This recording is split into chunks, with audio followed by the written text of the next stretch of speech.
Hello everyone and welcome back to another lecture of control systems. My name is Kitty Tripathi and I am faculty of Electrical Engineering Department in BBD and IIT Lucknow. We have already studied about the frequency response analysis in the unit number 4. Now let us proceed to some of the very popular questions or short questions which have already been asked whether in GATE or in IES. We can analyze these objective questions and can develop our concepts of this frequency response in depth such that we can get what we want to and we can be well prepared for this unit, either we have any questions of subjective or objective knowledge. So, let us begin with this question answer session. I will be reading out the questions of some previous year GATE papers, either it is in the GATE of electronics or because control system questions comes both in electronics as well as in electrical, either it is from either of the papers from previous 4 to 5 years, or maybe the question is from ES itself, again from the batch of 4 to 5 years again. Okay. There are only a few shortlisted questions. Repetitive type of questions I have not used. I have tried to cover the various range of questions such that we can have selective questions from every category. Okay. Let us begin with the question number 1. What does it say? It states there are few statements written and we have to identify whether these statements are correct or it is not correct. Question number 1 see here. कह रहा है question क्या कह रहा है कि with reference to the term of relative stability, ठीक, relative stability of the system के respect में हमें identify करना है कि हमारे पास 3 statements हैं, ये तीनों statement relative stability में fit बैठते हैं कि नहीं, is it correct or it is incorrect. The first statement says that phase margin is related to effective damping of the system. What exactly phase margin is? Do we remember? It is 180 degree plus the phase angle at a frequency called as gain crossover frequency. ठीक है, जो gain crossover frequency है वो क्या था? It was a frequency where magnitude is having its value as 1 or 0 dB. ठीक है, that means nowhere close we are to the effective damping of the system, whether we have to discuss about the stability or relative stability. See, if the term stability is being used, इसका मतलब है चाहे absolute stability हो चाहे relative stability हो, stability का मतलब तो analysis हमारी घूम फिर के gain margin और phase margin पर ही fixed होती है, ठीक है, और जब तक ये दोनों values positive नहीं हो, we can't say about the stability, correct. एक भी टर्म नेगेटिव हो जाए, चाहे गेन मार्जिन पॉजिटिव हो, फेज मार्जिन नेगेटिव हो जाए, system becomes unstable. So nothing to do with it.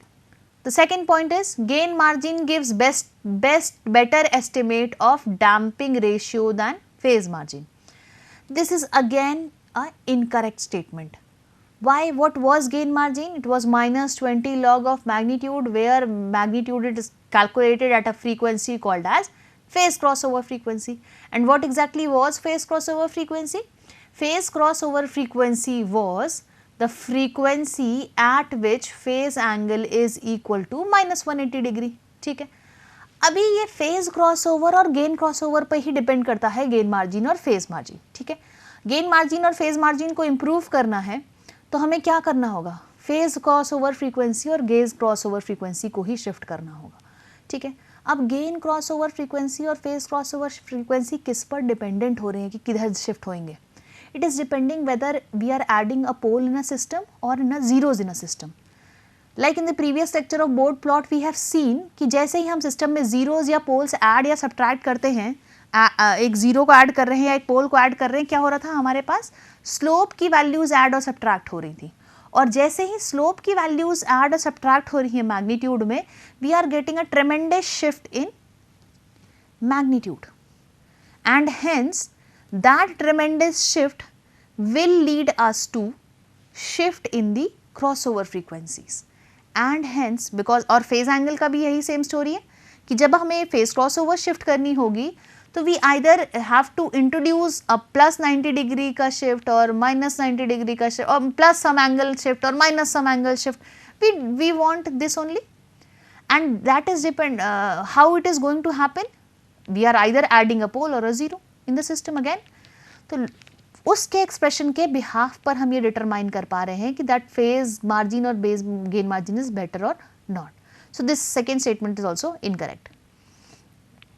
Third point is when expressed in decibels, gain margin is negative for a stable system, which is again not true.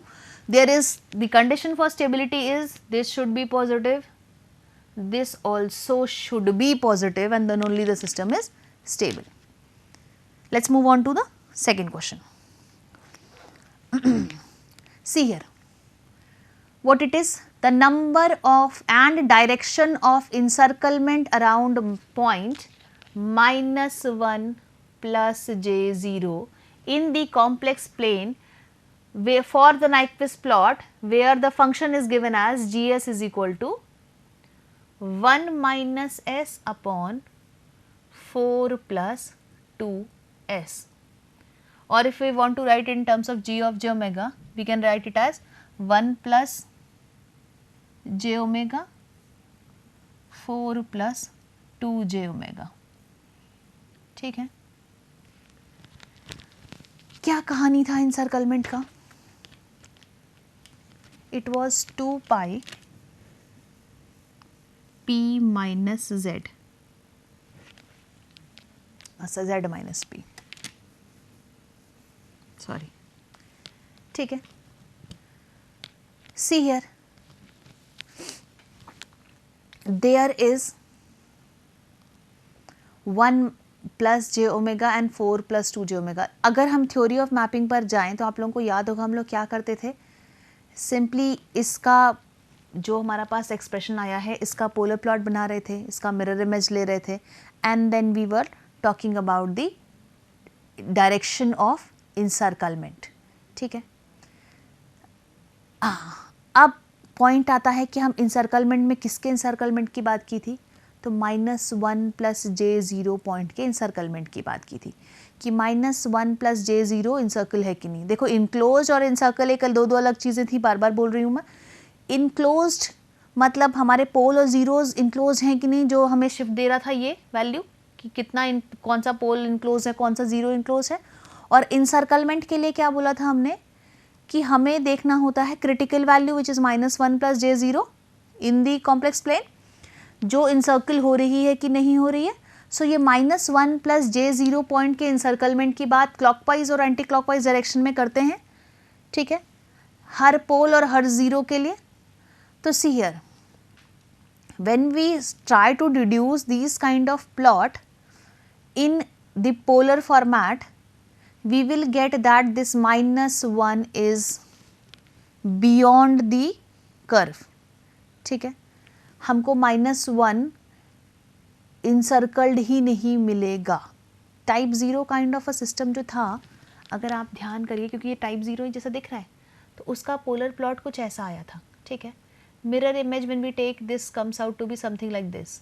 ठीक है. You will visualize in this case that this -1 point, you can calculate the value of intersection and get the values, simple है. You will get to see कि this -1 is not been encircled here. ठीक है. हाँ, रही बात Nyquist contour के पोल या zeros को इनक्लोज करने के, that is a different story. उस केस में हम लोग क्या करते हैं, जो हमने नाइक्विस्ट कॉन्टूर लिया जो जे ओमेगा का सेगमेंट है और जो क्या है पूरा entire right half of S plane है, हम चेक करते हैं क्या उसके अंदर कोई जीरोज या पोल्स हैं, और हैं तो वही नंबर ऑफ इंसर्कलमेंट दिखाता है 2 पाई p माइनस जेड से z minus. See here it is 1 and 1 on 1 which is both on the one side, so it becomes 2 pi into 0 and hence it is 0. So option number A is correct here. See, there is another question here. A feedback system is shown in this figure where see again constant k is given here, gs is given. It is a closed loop system with hs value as 1. ठीक है, input and output is being supplied. There is again a curve of Nyquist plot which is a circle. ठीक है, and see what is happening. Here this is the point -1. We are asked to identify whether this system is stable or not, or these points are correct or not, which have been given here. So first point number A says GS is an all pass filter. All pass filter का मतलब है सारी frequency की values को ये use कर रहा है. इसका ये मतलब होता है कि with there are no singular points, no value of frequency is existing जहाँ पर वैल्यू हमें नहीं मिल रही हो. Is it so in this case? See the curve and see. No. ठीक है, and hence this is incorrect. What about B? Is this a strictly proper transfer function? Can't say. B cannot be correct also. Third is GS is a stable and minimum phase transfer function. So is it stable? See what is happening in this curve. This -1 is this side and the curve is not enclosing it, but when we talk about open loop stability and closed loop stability, we have a two different story. When we talk about the closed loop stability of this system, by analyzing the encirclement, we see that there is one origin is being encircled, one times it is the shifted plane. ठीक है, one time encirclement मतलब the system is, and that too in clockwise direction, it is an unstable system. The more we increase the value of k, the more unstable it will become. So answer number D is correct. Now next question. GS का value given है हमारे पास 1/s into s plus 2 into s plus 1. If we have to plot, what is the curve going to look like? See what it is. It is a type 1 system, and when we draw polar plot of type 1 system, don't we get the curves like something which is shown in the curve A here? Just a quick thing you can see. First thing, सबसे easy तरीका इस question को solve करने का ये है ना कि आप एंगल का रेंज निकाल लो. क्वाड्रेंट्स अलग अलग दिख ही रहे हैं आपको, वो मिल जाएंगे. ठीक है, उससे आपको चीज़ें एनालाइज हो पाएंगी कि ओमेगा कहाँ से शुरू है और कहाँ ख़त्म हो रहा है, किस क्वाड्रेंट में. And if we have two kind of graph similar, then we can check it out by solving again any other point like intersection point and stuff. So let's see, S की जगह क्या रख रहे हैं हम यहाँ पर? J omega. So it becomes 1/j omega into J omega plus 2 into J omega plus 1. ठीक है, मैग्नीट्यूड निकालेंगे तो क्या आएगा इसका? 1/ओमेगा into root under omega square plus 4 into omega square plus 1. Angle निकालेंगे तो कितना आएगा? Minus tan inverse omega by 0 minus tan inverse omega by 2 minus tan inverse omega by 1. अब देखो आप यहाँ पर minus tan inverse omega by 0 का मतलब minus tan infinity which is minus 90 degree. ठीक है, it is minus 90 degree minus tan inverse omega by 2 minus tan inverse omega by 1. ठीक है, now what? Minus tan inverse omega by 2 and minus tan inverse omega by 1. जब omega की value 0 रख रहे हैं तो एंगल कितना आ रहा है? माइनस 90. मतलब इनिशियल एंगल माइनस 90 होने वाला है. Ending angle, it is when omega is equal to infinity, what will happen? It will have minus 90 and minus 90 becomes minus 90 minus 90 minus 90. ठीक है, minus 270 degree. So it is in the range from minus 90 degree to minus 270 degree. See, this option goes out क्योंकि it is starting from omega is equal to 0 and minus 90 degree. This also option goes out because ये plus में start हो रहा है, omega is equal to 0 और 90 में नहीं start हो रहा है, हमारा 90 डिग्री किधर होता है, 0 माइनस 90 माइनस 180 एंड माइनस 270, ठीक। Similarly 0 minus 90 minus 180 and minus 270, ठीक है। तो दो प्रोबेबिलिटी बची, या तो 1 या तो 4। अब क्या करें, रैशनलाइज करना पड़ेगा, क्योंकि रियल एक्सिस को कहाँ इंटरसेप्ट कर रहा है वही हमें बता पाएगा, क्योंकि वही वैल्यूज हमें यहाँ दिखा रहा है, ठीक है। रियल एक्सिस की इंटरसेप्शन ही हमें बताएगी कि या तो 1/6 या यहाँ पर आपका -3/4।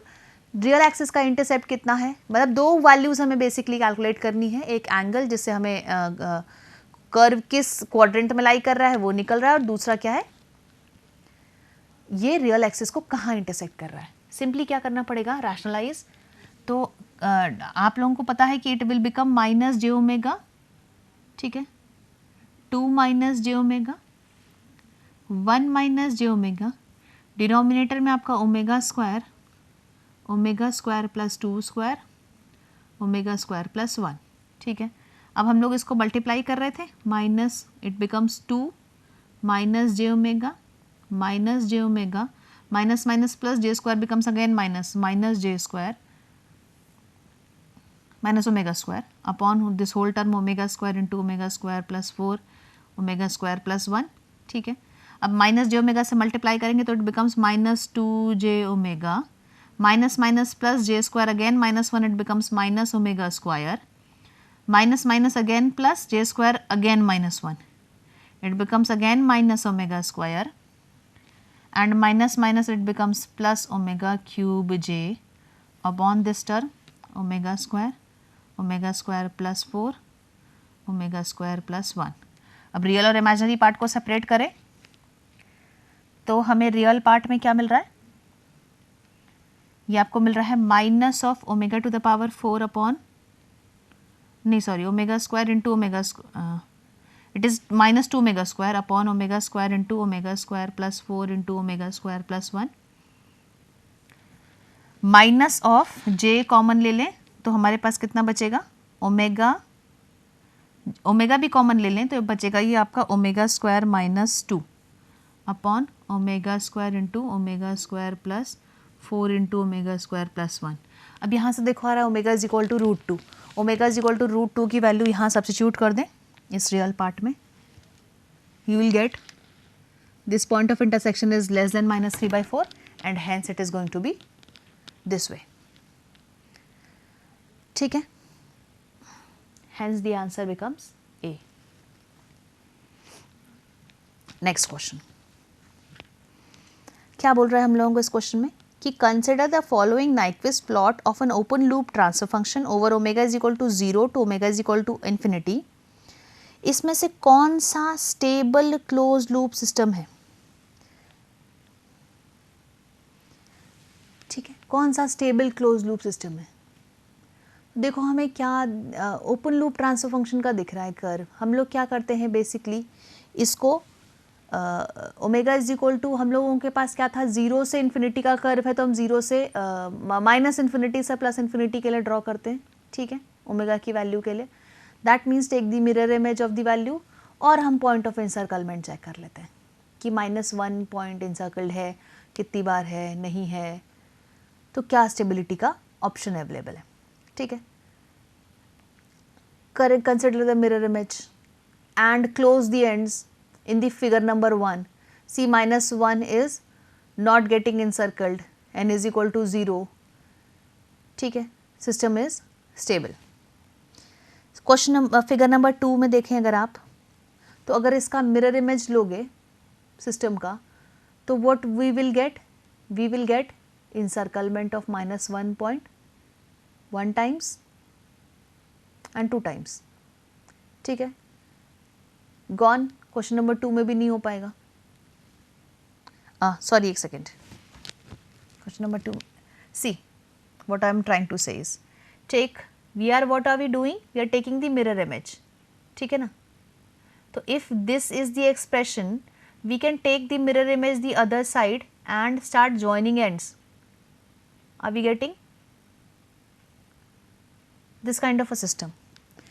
No encirclement, neither of the pole and zeros are enclosed, the system is going to be a stable system. Here what it is, see 1 it is in this direction. If we draw the mirror image, it is going to be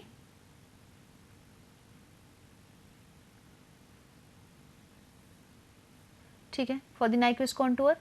See what is happening with the encirclement. 2 times, one in clockwise direction, other in anti-clockwise direction, it is going to cancel out each other and it is going to give the value 0. What about this point? Take mirror image of this point, it is going to be this one. This is a unstable system clearly. Similarly here, if we take -1 is here,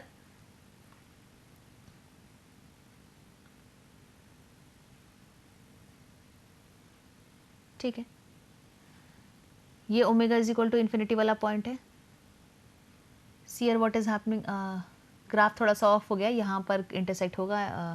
just assume that I am intersecting at the correct point. What is happening about the encirclement? 2 times it is unstable. So what do we get? Only 1 and 2 is giving us stable values. That is why option number D is correct. Now let's again move. What is the question saying in this part here? It is saying figure shows there is a polar plot. Where is the figure? Here. There is a polar plot for a system. We have to determine the transfer function. What do we are getting? See here, omega is equal to 0 पर magnitude कितना मिल रहा है? 5. ठीक है, हमें identify करना है कि सिस्टम हमारा कैसा होगा. What can we do? We can simply start obtaining the starting point. We can simply सारे फैक्टर्स में रख के देख लेंगे ना, तो भी हमें मिल जाएगा. कैसे? Let's see quickly. It's a matter of only minutes, fraction of seconds. Value 1 plus J omega इसकी जगह रखे. मैग्नीट्यूड की बात करोगे तो क्या आएगा? रूट अंडर रियल पार्ट का स्क्वायर प्लस इमेजिनरी पार्ट का स्क्वायर. ठीक है, इट बिकम्स 5 का स्क्वायर इंटू 1 का स्क्वायर प्लस 0.1 ओमेगा का होल स्क्वायर. ठीक है, 5 रूट अंडर 1 प्लस 0.1 ओमेगा का होल स्क्वायर. ठीक है, ये रहा मैग्नीट्यूड. फेज एंगल लिखेंगे तो tan इनवर्स 0.1 इंटू 5 या फिर लिख रहे हैं 0.1 ओमेगा अपॉन 1. ठीक है, जब हम ओमेगा की वैल्यू 0 सब्स्टिट्यूट करते हैं, what do we get here? Magnitude. Omega becomes 0, the magnitude becomes only 5. ठीक है, ओमेगा 0 पर 5. What about the angle? tan inverse 0 is 0 degree, तो 5 and 0 degree we are getting. ठीक है, what about omega is equal to 10 पे ये देखो angle इन्होंने 45 निकाला. What we have to do is substitute the value of omega as 10. तो 0.1 into 10 का tan इनवर्स निकालें. 0.1 इज 1 बाई 10 और वहाँ पर हम क्या रख रहे हैं? ओमेगा की value 10. It becomes 1, that is at 45 degree. This is satisfying the condition. Hence A is correct. हमें फर्स्ट ही मिल गया तो हमें कुछ जरूरत नहीं पड़ी. हम क्या करें, हमारे 2 पॉइंट्स गिवन हैं क्वेश्चन में, हम केवल क्या कर रहे हैं? सिचुएशन के अकॉर्डिंग सेटिस्फाई कर दे रहे हैं. हमारे पास 2 ही सिचुएशंस गिवन सी इस क्वेश्चन में. एक सिचुएशन क्या है हमारी, कहाँ चले गए? Here see, omega is equal to 0 and omega is equal to 10. एक जगह पर हमें मैग्नीट्यूड दिया हुआ है और दूसरी जगह पर हमें एंगल दिया हुआ है. ठीक है, we can easily determine. Next question, यहाँ पर देखो क्या कह रहा है इस क्वेश्चन में. क्वेश्चन कह रहा है कि system has poles at 0.01 hertz, 1 hertz and 80 hertz और जीरोज है 500 और 200 पर. तो approximate phase of the system response at 20 hertz. 20 hertz पर फेज एंगल का शिफ्ट कितना होगा? What we have to basically do, देखो ये टाइम कांस्टेंट के फॉर्मेट में लिखा हुआ है. What we have to do ना, हम लोगों के पास क्या दिख रहा है? देखो सिस्टम में 1 2 3 पोल और 2 जीरोस, तो it is 1 plus s into 1/T1 which is 1/T1 hertz में गिवन है. तो 1/T1 इज ओनली फ्रीक्वेंसी तो इट बिकम्स 0.01, नहीं सॉरी ज़ीरोज़ हैं ये, तो इट इज़ 5 इंटू 100 इंटू 200, ठीक है, divided by poles at 0.01, it is 1 plus 0.01 s, 1 plus s, 1 plus 80s, ठीक है। करना क्या है हमें, tan इनवर्स ओमेगा s की जगह j ओमेगा रखना है और tan इनवर्स की वैल्यू निकालनी है, तो it becomes tan inverse 5 omega plus tan inverse 100 omega plus tan inverse 200 omega minus tan inverse 0.01 omega minus tan inverse omega and minus 80 omega, ठीक है। करना क्या होगा इस पूरे एक्सप्रेशन में, ओमेगा की वैल्यू 20 रख दो, simplify it, you will get the answer, ठीक है। नेक्स्ट क्वेश्चन, कोई यूनिटी फीडबैक सिस्टम है, जीएस की वैल्यू गिवन है, के की वैल्यू 1 गिवन बता रहा है, गेन मार्जिन गिवन है, ठीक, के की वैल्यू निकालनी है। Gain margin is already given, how to determine the value of K, how do we do that. हमें देखो, हम लोगों को गेन मार्जिन बोडे प्लॉट में हमें एक्सप्रेशंस पता है, के की वैल्यू 1 के लिए हमें गेन मार्जिन निकला हुआ है, ठीक है। गेन मार्जिन की वैल्यू 1 के लिए निकली है, तो we can correspondingly determine this gain margin को यूज कर के अननोन वैल्यू रख के सॉल्व करें, मतलब we have to only develop 2 unknown and 2 equations. तो फर्स्ट में तो हमें दो इक्वेशंस हमें कहाँ से मिल रही है, गेन मार्जिन की वैल्यू से, जहाँ पर हमें के का वैल्यू गिवन है, दूसरा गेन मार्जिन गिवन है, के का वैल्यू निकालना है। It is very simple, we और use the formula of gain margin, magnitude का वैल्यू निकालना है, ठीक है। 1 upon magnitude is, we only do ना 1 upon mod of magnitude at crossover frequency, ठीक है, गेन क्रॉसओवर फ्रीक्वेंसी, ठीक है। हमें क्या करना है, मैग्नीट्यूड की, और ये वैल्यू हमें गिवन है गेन मार्जिन की, ठीक है, हमें इक्वेट कर देना है। दूसरी गेन मार्जिन की वैल्यू रखोगे, अननोन केवल कितना है, के की ही वैल्यू रहेगी, क्रॉसओवर तो फर्स्ट वैल्यू से मिल रही है, we substitute the value and get, on solving will get it as 2.5. If you are wondering how to solve it, it is very simple. Let me just show you, just it will take only a minute to understand, and then I think you will be able to good to go. See what is happening here. 1 plus 0.2 j omega, 1 plus 0.05 j omega. When we were writing about the magnitudes, what we were writing, it is 20 log k minus 20 log omega minus 20 log 0.2 omega minus 20 log 0.5 omega. हमें यही value तो magnitude की दिख रही है, ठीक है। Gain margin की वैल्यू हमें सब पता है, ठीक है, हमें क्रॉसओवर मिल नहीं जाएगी, we can get the values of omega, utilize it. Gain margin other equation में पता ही है हमको, हमारे पास क्या अननोन है, केवल के का value, only one unknown is there and we have all the values in the equation, substitute it and get it, we will get the answer as 2.5. okay, so these were the simple questions to tackle in the frequency domain analysis. Thank you very much.